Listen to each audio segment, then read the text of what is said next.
If you're a man in your 30s or beyond and you want to dress with more intention, these are 5 common mistakes you want to avoid. I've made all of these myself and most guys don't even realize they're doing it. So let's break them down one by one.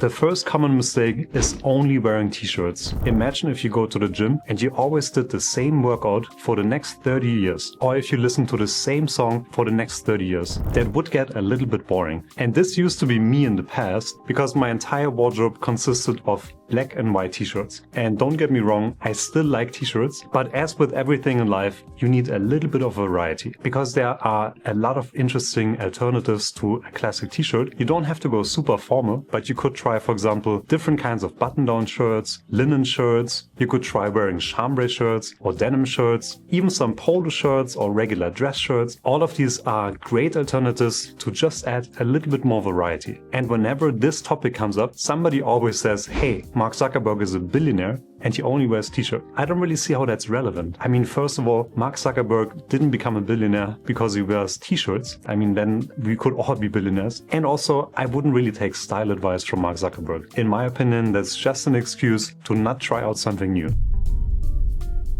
The second issue is wearing trousers that don't really fit your body type. And I'm specifically talking here about ankle-length, slim-fit trousers. Because for the majority of men, there are a few issues with those. A good example here would be Trey Bryant on Instagram. He has relatively wide hips, and this accounts for all of us who have wider hips or a bigger midsection or just also bigger legs. When you wear trousers that are a little bit shorter and also quite slim, it makes the shoes look gigantic in this case, and it also creates this sort of V-shape in your lower body instead of more of a straight line. And the issue with that is that it makes your hips look wider. And also when you wear ankle-length trousers, it draws a lot of attention to your shoes. An exception to the rule is when you have a very slim frame. A good example here would be Anton Masko. He wears a lot of ankle-length trousers. I personally like trousers to be longer, but with his body type, it still works. In my opinion, for the vast majority of guys, especially as we get older, having a fit like this here from Suit Supply is a much better choice because it just creates a bit more of a straight line. It does a much better job at hiding imperfections around the hip and the waist area. And I think overall it just creates a much better balance. And also the length here, in my opinion, is much better than the ankle length.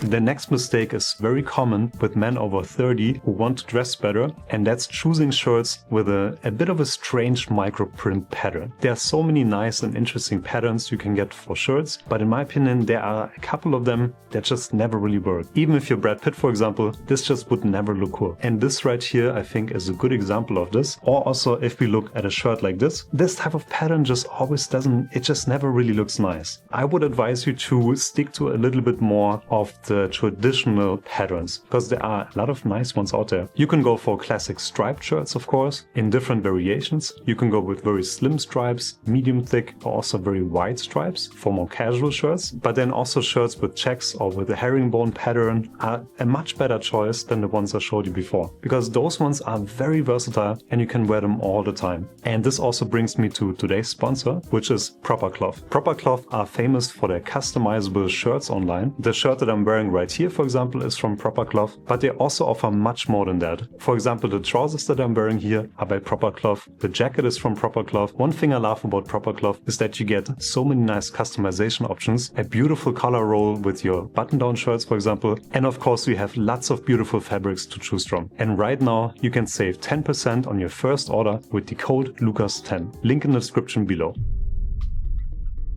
The next common mistake is wearing the wrong suit jacket with jeans. This is something that you see in almost any office environment. There's nothing wrong with wearing a sport jacket with jeans. I'm going to show you some very good examples soon, but if it's a classic suit jacket and it doesn't have any texture and it looks like it's from a suit, then it's usually not a good idea to wear it with jeans. For example, this outfit right here, you can just tell that this is a suit jacket. It's a bit shiny, it has flap pockets as well. The same is true with this one right here. Not to talk about the fit in general, but this one is definitely from a suit. So if you wear something like this with jeans, it just doesn't really work because jeans are inherently casual, so you also want to go with a bit more of a casual jacket. And you can achieve that in a couple of ways. You want to go with a jacket that has a little bit of texture. For example, here this jacket by Suit Supply. When you zoom in here, you don't really see that much of a difference, but if you look closely at the jacket, you're going to notice that it's a bit matte, so it's not a shiny jacket, and it also has quite a bit of texture.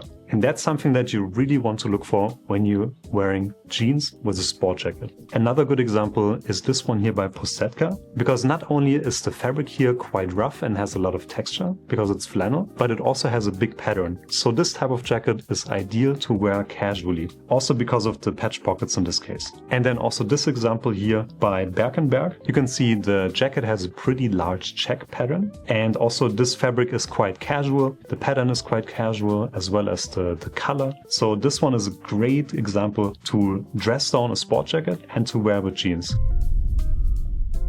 And the final mistake is wearing white sneakers with a formal suit. And there are a couple of reasons why I think this is a mistake. Let me show you why. In this photo right here, where did you look first? You probably looked at the face, and then your eyes were drawn to the bright white sneakers. And that's one of the issues when you wear a dark navy suit with white sneakers. The contrast in color is just too strong. You have a dark colored suit and really bright shoes, so all of the attention goes to your shoes, which is not exactly what you want in that situation. But the other issue is that the contrast between the formality of the suit and then the casualness of the sneakers is also a little bit too large. And thirdly, I think especially on older gentlemen, it can seem like we're trying too hard to be hip and young. A much better alternative in my opinion would be a pair of black or burgundy loafers, because loafers are also more casual than classic dress shoes, but they are still at an appropriate level. And if you wear a dark colored suit, you also want to go for dark colored shoes. You don't want to go for light brown shoes, for example. Again, they just draw too much attention to your shoes. But I think if you're going for very casual tailored pieces, for example, in this case here from Akamine Yukio, I think he's showing a great way to wear sneakers with more tailored pieces. It looks like his entire outfit is made from linen, which is already quite casual. And then it's a separate jacket and a separate pair of trousers. And they're also all not in navy or in charcoal, but more in brown colors. And the sneakers that he's wearing are also not pure white with a white sole, but it looks like they're in cream or an off-white. And then they also have this slightly brown rubber sole as well.